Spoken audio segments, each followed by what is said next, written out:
Sir. माननीय सभापति महोदय, आज बहुत अच्छा लगा, बहुत समय के बाद संसद में चर्चा हो, चाहे किसी भी कारण से हो, चाहे जो भी मजबूरी हो, मगर जिस कारण के लिए, जिस काम के लिए संसद बना है, आज उसके मकसद को पूरा होते हुए देखा। माननीय अध्यक्ष जी, आज जो बिल लेकर मैं सदन के सामने उपस्थित हुआ, अधीर रंजन चौधरी से लेकर सुशील कुमार रिंकू तक 26 सांसदों ने इसमें हिस्सा लिया। अपने पक्ष में बात करी, पक्ष में बात करी, किसी ने पार्टी लाइन पर बात करी, किसी ने अपने मन की बात करी, परंतु आज चर्चा हुई, इसका मुझे आनंद। मेरा एक छोटा सा सवाल ये विपक्ष के सारे मित्रों की, संसद ने अब तक इस बैठक के अंदर ये सत्र जब से शुरू हुआ तब तक 9 बिल पास कर, सारे बिल अपनी अपनी जगह बहुत महत्वपूर्ण थे माननीय अध्यक्ष, हर क्षेत्र के महत्वपूर्ण। उसमें इन्होंने कहा पीएम आकर जवाब दे, पीएम आएंगे तभी संसद चल। आज क्या हो गया है? आज इस बिल में मैं तो स्वागत करता हूँ, आपने चर्चा करी, मुझे कोई आपत्ति नहीं है, मैं तो चाहता हूँ हर रोज ही आ जाइए, परंतु आज क्या हुआ है? क्या डेमोक्रेसी की चिंता है? तो डेमोक्रेसी की चिंता है तो हर एक बिल महत्वपूर्ण, हर एक बिल महत्वपूर्ण। क्या देश की चिंता है तो किसानों के लिए भी बिल आया, बाकी सारे विषय के लिए भी बिल आए। साहब, ना डेमोक्रेसी की चिंता है, ना देश की चिंता है, ना जनता की चिंता है, अपने गठबंधन को बचाने के लिए सारे लोग हैं। और आज मुझे कह रहे थे कि भारत आपको देख रहा है, मैं बता रहा हूं कि भारत देख भी रहा है, देखना भी चाहिए। आपके दोहरे चरित्र को भारत देख रहा है। आपके लिए जनता के बिल महत्वपूर्ण नहीं है, हमारे गठबंधन से एक छोटी सी सुपारी पार्टी भागकर न चली जाए, इसका बहुत बड़ा महत्व। आपकी प्रायोरिटी बड़ी स्पष्ट हो गई भाई, बहुत स्पष्ट आप लोगों ने ही कर दी, मैं तो कुछ बोला नहीं, चुपचाप सुनता रहा, सबको पढ़ा और सब बड़ी बड़ी दुहाइयां दे रहे थे। अरे भले आदमी, कोई तो सच था कि हम इसलिए आए हैं, केजरीवाल जी हमारे गठबंधन से भाग। माननीय अध्यक्ष, खैर उनका जो कारण मणिपुर उनका एब्सेंट रहने का, मैंने पहले दिन से यहाँ कहा है, जितनी लंबी चर्चा करनी हो मणिपुर पर सरकार चर्चा करने के लिए तैयार, हर चीज का जवाब दिया जाएगा और मैं दूंगा जवाब। माननीय अध्यक्ष जी, उनको प्रॉब्लम एक ही है कि जनता के मन में भ्रांति खड़ी कर। मैं उनको बताता हूँ, जनता है जो सब जानती है, कभी भ्रांति खड़ी नहीं होती। आज आपने अपने आप को यहाँ पर एक्सपोज कर। माननीय अध्यक्ष जी, पूरी चर्चा को प्रेमचंद्रन जी से लेकर सारे लोग जो विषय पर बोले वो नोट भी पढ़े हैं, सुना भी। माननीय अध्यक्ष जी, ये फिर से मैं एक बार सदन जनता, सारे लोग राज्य के अधिकार कहे। कौन से राज्य? दिल्ली राज्य ही नहीं है, ये तो संघ प्रदेश है और संघ प्रदेश में भी राजधानी क्षेत्र है, जो एक विशेष आर्टिकल के तहत बनाया गया। अनुच्छेद 239 से 242 तक दिल्ली के काम काज करने के तरीके को संविधान ने स्वीकार किया। तो संविधान संशोधन लेकर नहीं लाए थे, आप ही आए थे। 69वां संविधान संशोधन आप लेकर आए, आपने ही अधिकार नहीं दिए थे। अधिकार उसके तहत अनुच्छेद 239 A के तहत संसद को दिल्ली संघ राज्य क्षेत्र या उसके भाग के संबंधी विषय के लिए कानून बनाने का अधिकार है। मैं समझता हूं कि आप लोग समझकर ही बोले होंगे, समझते हैं, मगर पॉलिटिकली बोले होंगे, मगर मैं ऐसा समझकर बोलता हूं कि आप नहीं समझते। तो राज्य और केंद्र शासित प्रदेश और राजधानी क्षेत्र ये संविधान में अलग अलग है। अब राज्य की दुहाई सदस्य ने कहा, कल को आप भी राज्य के काम में दखल नहीं हो सकती। यहाँ दखल इसलिए कर सकती है संसद कि 239 A3B के अंदर इस संसद को आपकी पार्टी जब सत्ता में थी तब अधिकार दिया। और अभी किसी को लगता है मेरे अधिकार कम है, तो चुनाव लड़ने से पहले आर्टिकल 239 A पढ़ना चाहिए था, पढ़े नहीं, लड़ लिए और कहते मेरे अधिकार कम। मैं देश की जनता को, दिल्ली की जनता को, सारे विपक्षी दल साहब 1993 से 15 तक इसी नियमों के वक्त भी सर्विस केंद्र सरकार के सुप्रीम कोर्ट ने एक इंटरप्रिटेशन किया और इंटरप्रिटेशन कर ये भी कहा कि अगर आपको सर्विस हाथ में लेनी है तो कानून बनाना पड़ेगा, जो भी हम कर। तो 93 से लेकर 2015 तक किसी भी मुख्यमंत्री को कभी भी झगड़ा, आप भी आए, ऊपर हम भी थे, आप भी थे, क्योंकि झगड़ा इसलिए नहीं हुआ, जो भी आए, मैं तो आपके वखान कर रहा हूँ अधीर रंजन जी, समझिए, चाहे कांग्रेस हो या बीजेपी, जो भी आए, उनका मकसद दिल्ली की जनता का अगर सेवा करनी है तो झगड़ा करने की जरूरत नहीं, मगर अधिकार चाहिए तो झगड़ा करने का स्वभाव ही हो। क्या कर सकते हैं, एंड पर है भाई, झगड़ लो, अब क्या कर सकते हो आप? दिल्ली की जनता ने आपको चुना है, आप झगड़ा करना चाहते हैं। और रूल्स बनाने के पावर के बारे में सदस्य ने कहा, मैं इतना ही कहना चाहता हूँ कि रूल्स बनाने के अधिकार, जो एक्ट बनाने का जिसके पास अधिकार है, के पास रूल्स बनाने के अधिकार रहते हैं। एक्ट बनाने का अधिकार भारत सरकार को है, तो एक्ट के रूल बनाने का अधिकार, ये बेसिक समझ का। कैबिनेट नोट का सवाल किया, इसमें भी आप इसको गलत भ्रांति खड़ी रखकर आप ध्यान से पढ़ लीजिएगा। कैबिनेट नोट आज भी कोई भी राज्य, आप लोग कई राज्य में सरकार है, वहाँ कैबिनेट नोट कैबिनेट सचिव की साइन से ही कैबिनेट में फाइल पर मंत्री की अप्रूवल। यहाँ पर क्या होता था, जब घपले घोटाले वाली कैबिनेट नोट सचिव के पास जाती ही नहीं, मुख्य सचिव के पास जाती ही नहीं, मंत्री के सिग्नेचर से पहली बार मैंने इतने लंबे सार्वजनिक जीवन में माननीय अध्यक्ष जी कोई कैबिनेट नोट गई है ऐसा सुना है, मंत्री के सिग्नेचर कभी नहीं जाती। इसलिए रूल्स बनाने पड़े हैं, रूल्स इसलिए बनाने पड़े हैं कि रूल्स के हिसाब से नहीं चलता, रूल्स के हिसाब से चले, उसके लिए ये रूल्स बनाने पड़े। माननीय अध्यक्ष जी, मैं फिर से एक बार दिल्ली का इतिहास जरूर बताना चाहूंगा। माननीय अध्यक्ष जी, 1953 फजल अली कमीशन का गठन हुआ, उसने अपना प्रतिवेदन 1955 में दिया। उसके पहले पट्टाभी सीतारामैया की कमेटी बनी, के बाद 56 संविधान शोधन कर यूनियन टेरिटरी की अवधारणा आई। इसके साथ साथ दिल्ली म्युनिसिपल कॉर्पोरेशन एक्ट 57 नगर नियम अधिनियम कर दिया गया और 27 जब सरकार या कमेटी बनी, इसके बाद दिल्ली को राज्य देने का निर्णय 249A के तहत का वर्णन दिया और 69वें संविधान संशोधन के द्वारा इसको लिया। मैं एक जो रिपोर्ट का कोट भी पहले मैंने जवाहरलाल नेहरू जी को पढ़ा, आम्बेडकर जी को पढ़ा। श्री रिंकू जी आम्बेडकर जी को कह रहे थे कि आम्बेडकर की भावना के खिलाफ काम करे। रिंकू जी, हम तो आम्बेडकर जी की भावनाओं के अनुसार काम करते। आम्बेडकर जी ने कहा था कि केंद्र के तहत रहना चाहिए और माननीय अध्यक्ष बालकृष्ण रिपोर्ट में साफ शब्दों में कहा, मैं कोट अनकोट के, दिल्ली की कार्यप्रणाली और सेवा प्रणाली केंद्र सरकार के अधीन होनी चाहिए।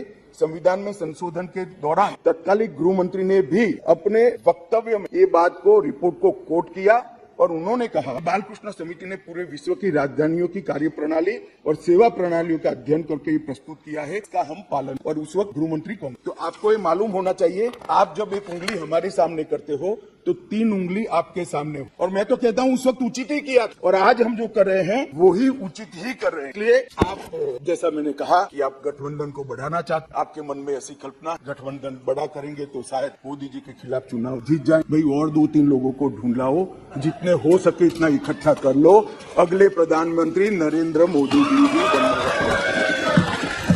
परंतु कम से कम इसके लिए 130 करोड़ की जनता के सामने इतने एक्सपोज न हो। हर बिल आता है, नहीं मणिपुर पर चर्चा करने के लिए तो नहीं, मणिपुर पर चर्चा नहीं, हम विरोध करेंगे, यहाँ आ जाएंगे, मेरे सामने बोर्ड लेकर खड़े हो जाएंगे, भाई करो। ऐसे ही गठबंधन टूटने वाला बिल आया, मणिपुर भी याद नहीं आया, डेमोक्रेसी भी याद नहीं आई, दंगे भी याद नहीं आए, सब इकट्ठा होकर देखो सामने बैठे, सारे इकट्ठा। और 130 करोड़ की जनता को बताते हैं हमें मणिपुर की चिंता नहीं है, हमें चुनाव की चिंता है, हमें डेमोक्रेसी की चिंता नहीं है, हमें चुनाव की चिंता है, हमारी पार्टी के कोई सिद्धांत नहीं है, केवल और केवल राजनीति में, चुनाव जीतने के लिए राजनीति में। और बताइए भैया, आप बाहर जाकर मीडिया, अगर ये नहीं है तो सारे बिल में क्यों एब्सेंट रहे? सारे बिल महत्वपूर्ण नहीं है क्या? सारे बिल महत्वपूर्ण, आपको रहना चाहिए, मगर ये बिल इसलिए महत्वपूर्ण है कि ये बिल आपके गठबंधन को छुटाए। और मैं एक बात आगे कर, ये बिल पास होने के बाद वैसे भी आपका गठबंधन टूट जाने वाला है, केजरीवाल जी आपको बाय बाय कर देंगे। माननीय अध्यक्ष जी, एक बात आई कि भाई अध्यादेश में बताना चाहता, 11/5/2023 संविधान के फैसले को कोई पढ़ेगा तो वो फैसला कहता है, इन वे संविधान 2 जजों खंडपीठ का बेंच का गाइडेंस, फाइनल 2 जज की बेंच, वो अभी डेट मैटर लगी भी थी, 11/5/23 जजमेंट आया और 11/5/23 को ही दिल्ली सरकार के सेवा विभाग ने मंत्री ने एक परिपत्र घोषित कर दिया। अपने फिर से मैं कहता, परिपत्र सचिव करते ही आज 5 बजे तक पात्र अधिकारियों के साथ जो इस पर तैनात किए जा सके, सचिव सेवाएं की तैनाती, मतलब सर नोट अभी तो कोर्ट निर्णय करना बाकी, इन प्रिंसिपल ने इसके ऊपर 2 जजों की बेंच ने निर्णय कर घोषित करना, अमल कर, सोशल मीडिया में घोषणा कर के सेवा विभाग के सचिव श्री माधेराव मोरे का पर कर दिया। ध्यान देने की बात है, जो मैं कह रहा हूँ वो फिर से पढ़ रहा हूँ, 11/5/23 के निर्णय के पैरा 165 न्यायालय की नियमित बेंच को इस मामले का निपटारा करने का आदेश, जो अभी बैठी ही शाम को ही इन्होंने तो इम्प्लीमेंटेशन चालू के बाद सतर्कता विभाग विजिलेंस मंत्री जी ने सभी सहायक निर्देशकों को आदेश दे दिया कि विशेष सतर्कता विजिलेंस रिपोर्ट मत कर, जजमेंट नहीं आया, क्यों? अब कारण क्लियर न करना का किया जाए, इसके बहुत सारे कारण मैं बता। मित्रों, माननीय अध्यक्ष जी, दिल्ली के सतर्कता विभाग को सबसे पहले ले, अगर सेवा के अधिकार मिल गए चलो के लिए मान, तो सबसे पहले कोई क्या साफ सफाई, आरोग्य, विजिलेंस की प्रायोरिटी को देखिए साहब इनके साथी विजिलेंस की चिंता करी। भला विजिलेंस की चिंता क्यों करी? से दिल्ली की जनता का क्या भला होना वाले मैं बता, क्योंकि विजिलेंस विभाग को इसलिए निशाना बना गया, बंद कौन सी फाइलें जरा आप ध्यान से सुनना भाई, इसके बारे में बड़े बड़े आवाज से आज कर रहे थे, उनका एक्ट सुनना, आबकारी घोटाले के संबंधित फाइल, शराब आबकारी घोटाले की फाइल, न्यायालय द्वारा जो आदेश किया इसका ओपिनियन जो देना था वो फाइल पार्ट के तहत के पूर्व डायरेक्टर जेल। अब वो फाइल कैसे इनके हाथ? मुख्यमंत्री के नए बंगले के निर्माण पर अवैध रूप से हुए खर्चे के संबंधित फाइल, स्वयं मुख्यमंत्री शीश महल की दिल्ली सरकार द्वारा उनकी पॉलिटिकल पार्टी के प्रचार के, सरकार के नहीं पार्टी के प्रचार 90 करोड़ रुपया खर्च कर दिया। कोर्ट ने ऑर्डर किया कि वो 90 करोड़ रुपया पार्टी के खजाने से दिल्ली सरकार में भरा जाए कि जांच की फाइल भी है। सतर्कता माननीय अध्यक्ष जी, एक फीडबैक यूनिट बना। अब आप संविधान की दुहाई दे रहे हो, एक्ट सुधारने के पहले भी लॉ एंड ऑर्डर नहीं के पास खुफिया विभाग नहीं, उन्होंने फीडबैक यूनिट के नाम से करोड़ों रुपए का खर्च कर एक स्वतंत्र गैरकानूनी विभाग, अब इसकी भी जांच चालू हो गई। वो फाइल भी विजिलेंस में थी। BSES जो बिजली सप्लाई करने वाली कंपनी है और BYPL कंपनियों का 21,000 करोड़ का बकाया था, फिर भी एक इंडस्ट्री को और रुपया दे दिया, उनको 21,000 करोड़ लेना है, वो साइड में रहा और दूसरा पेमेंट कर दिया। इसका भी विजिलेंस में इंक्वायरी चल रहा है। अब ये सारी फाइलों के लिए माननीय अध्यक्ष जी सतर्कता विभाग को निशाना बना दिया और ये हमारे दल, मैं तो नहीं मानता सारे दल का समर्थन करते होंगे ऐसे काम, मगर गठबंधन की एक मजबूरी है, इसलिए सारे दल ये सतर्कता विभाग के साथ आज आपका टूट गए। माननीय अध्यक्ष जी एक कहा कि भाई सत्र बोल, माननीय अध्यक्ष जी सभी दलों की कहीं न कहीं पार्टियां रही, मैं इनको ये कहना चाहता हूँ कि आपने असेंबली, एक भी असेंबली जिसका सत्र अवसान ही न हो। माननीय अध्यक्ष जी सत्र आहूत होता है, आप सत्र अवसान यहाँ करते हो, राष्ट्रपति महोदया साइन करती है, सत्र का अवसान होता है, नए सत्र का फिर से आहूत। एक असेंबली देश में दिल्ली संघ राज्य क्षेत्र की जिसका सत्र अवसान ही नहीं होता, चालू ही रहती है, और जब भी पॉलिटिकल भाषण देना है, रिस्पॉन्सिबिलिटी से भागना है, सदन के विशेषाधिकार का उपयोग करना है, किसी को गाली गलौज करना, तो आधे दिन का सत्र बुलाकर गाली बोलकर फिर निलंबित कर, सत्र का अवसान ही नहीं होता है। मान ऐसी कोई सरकार देखी है आप? मैं इसलिए कह रहा हूँ, इनको बताता हूँ आप किसका समर्थन कर रहे हो, किस व्यवस्था का समर्थन कर रहे हो माननीय अध्यक्ष जी, और देश की जनता को ये सब मालूम है। और एक कैबिनेट के अधिकारों की बात करें, असेंबली के अधिकारों की बात करें, 2020 में दिल्ली विधानसभा का एक ही सत्र बुलाया गया, बजट सत्र, जिसमें 5 बैठकें, 2 दिन का मजबूरी है बजट पारित कर। 21 में भी एक ही सत्र बुलाया गया, बजट सत्र, इसमें 3 दिन की बैठक करी, 4 बैठकें करी, वो बजट सत्र था। 2022 में एक ही सत्र बुलाया गया, बजट सत्र की मजबूरी है बजट पारित कर, और 2023 में भी एक सत्र बुलाया गया बजट। इसके अलावा विधानसभा ही नहीं बुलाई माननीय अध्यक्ष। अरे विधानसभा के अधिकारों की हमारे विपक्षी दल के मित्र, कौन से अधिकार भाई? विधानसभा बुलानी है नहीं है, ओवैसी जी आप मुगालते में है, आप मुगालते में है, विधानसभा बुलानी ही नहीं है। ऐसा है ओवैसी जी, मैं तो चाहता हूं आप अपनी स्वयं टीम बनाए। अब वो परेशान है इसलिए कहता हूं, मैं चाहता हूं आप अपनी स्वयं, आपके मुद्दे सबसे अलग। माननीय अध्यक्ष जी, मैं अब कैबिनेट बैठक पर आता। 2022 सिर्फ 6 कैबिनेट बैठक बुलाई गई, सिर्फ 6 ही बैठक पूरे साल में से 3 बैठक बजट संबंधित और 1 बैठक एक कंपनी को फायदा, तो एक्चुअल में देखे तो 2 बैठक बुलाई। माननीय अध्यक्ष जी 2023 में 2 ही बैठक अब तक बुलाई गई है, दोनों बैठक बजट के लिए। अब कैबिनेट की बात करें, भैया कैबिनेट बुलाते नहीं है, वही तकलीफ है दिल्ली की जनता को, तो बुलाते ही नहीं कैबिनेट। हम तो चाहते हैं कैबिनेट बुलाया जाए, अब किसका समर्थन कर रहे हो? को जो हम भी चलाते हैं, एक भी बिल में चर्चा नहीं करना और इसमें खड़े हो जाए। माननीय अध्यक्ष जी शॉपिंग फेस्टिवल आयोजित करने के लिए विज्ञापन के नाम पर करोड़ों रुपए में भी केग का रिपोर्ट 2 साल सदन में नहीं रखते, संवैधानिक प्रोविजन है। आप हमें संविधान सिखाते हो, जरा आपके साथी को सिखा दो, केग के रिपोर्ट को आप छुपा नहीं सकते। 2 साल का सदन के पटल पर लोग है, ये संविधानिक प्रावधान। माननीय अध्यक्ष जी RRTS, AIIMS, UER, IIT Delhi, इस जैसी संस्थाओं 13 परमिशन वहाँ लंबित है, नहीं देखो डर है ये सब होगा तो मोदी जी बड़े लोकप्रिय हो। मैं इनकी सरकार चलाने का तरीका बताता हूँ माननीय अध्यक्ष जी। 5G टेक्नोलॉजी लाने के लिए 2016 के एक अधिनियम बनाए, देश के सारे राज्यों ने, इवन DMK ने भी इसको एक्सेप्ट कर, परंतु दिल्ली नहीं करता है, क्या सरोकार। माननीय अध्यक्ष जी 2013 से जो सिविल सर्विस बोर्ड की हमने रचना की, इसको लेकर ये आगे माननीय अध्यक्ष जी सदन आपके मितामृता ये अध्यादेश और बाद में अब जो बिल में कन्वर्ट हो रहा है वो विधेयक लेकर मैं आया, ये संपूर्णतया संविधान सम्मत है और केवल दिल्ली की जनता के कल्याण के उद्देश्य से बना। हमारा कोई राजनीतिक इसके लिए नहीं। माननीय अध्यक्ष जी, मैं मारन जी पूछ रहे हैं। माननीय अध्यक्ष जी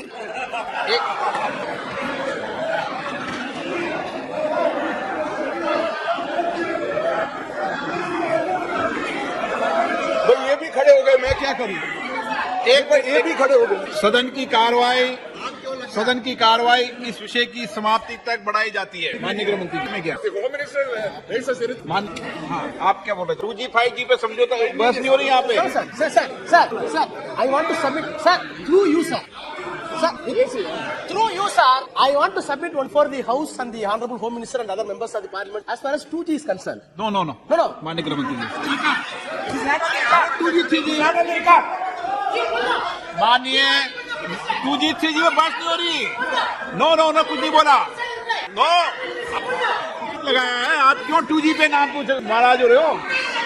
अरे 2G पे नाराज, इतना नाराज हो जाते हो?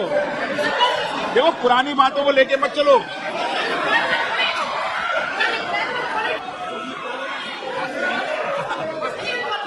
वो 2G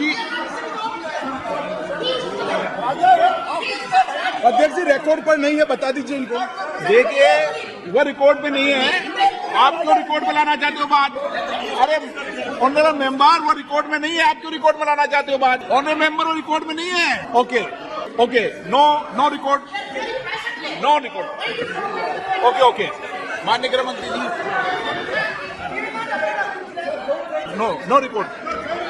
नो रिकॉर्ड मिस्टर बालू।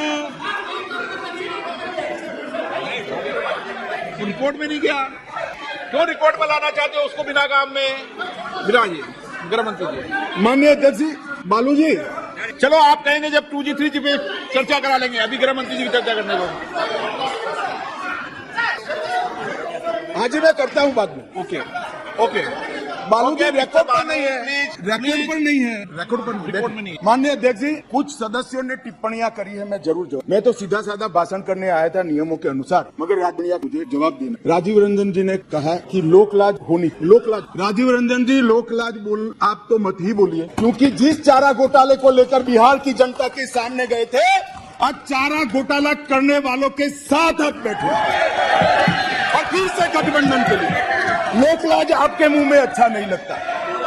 माननीय अध्यक्ष जी, ये जो गठबंधन बना है यूपीए का, ये यूपीए का गठबंधन नहीं है, ये सत्ता के स्वार्थ के लिए बना है। बंगाल में माननीय अध्यक्ष जी, कम्युनिस्ट पार्टी, तृणमूल कांग्रेस और कांग्रेस तीनों लड़ती है। हर रोज ममता जी को हमारे अधीर रंजन जी क्वेश्चन करते रहते हैं, मगर बेंगलोर में साथ में बैठेंगे। जेडीयू और आरजेडी, जेडीयू का जन्म ही, माननीय अध्यक्ष जी, जेडीयू का जन्म ही आरजेडी का विरोध करने के लिए हुआ। यूनाइटेड जनता दल तोड़ दिया, वो जेडीयू आज सत्ता प्राप्त करने के लिए गठबंधन में है। जो बाला साहब ठाकरे के सिद्धांतों पर चलते थे, वो आज कांग्रेस के साथ बैठे हैं। माननीय अध्यक्ष जी, केरल में कम्युनिस्ट, कांग्रेस और एलडीएफ और यूडीएफ दोनों आमने सामने थे। माननीय अध्यक्ष जी, सत्ता के कारण दोनों इकट्ठा आए हैं। सुरेश जी, केरल की जनता इस बार पूछेगी। माननीय अध्यक्ष जी, मैंने दयानिधि मारन जी को सुना, बहुत पेशेंस के साथ संविधान की दुहाई दे रहे थे। मारन साहब, आपको संविधान का नहीं है, एन मन एन मक्कल से आप डरे हुए हो। हमारी जो यात्रा शुरू हुई है, इसने डर खड़ा किया। माननीय अध्यक्ष जी, शशि थरूर जी ने कहा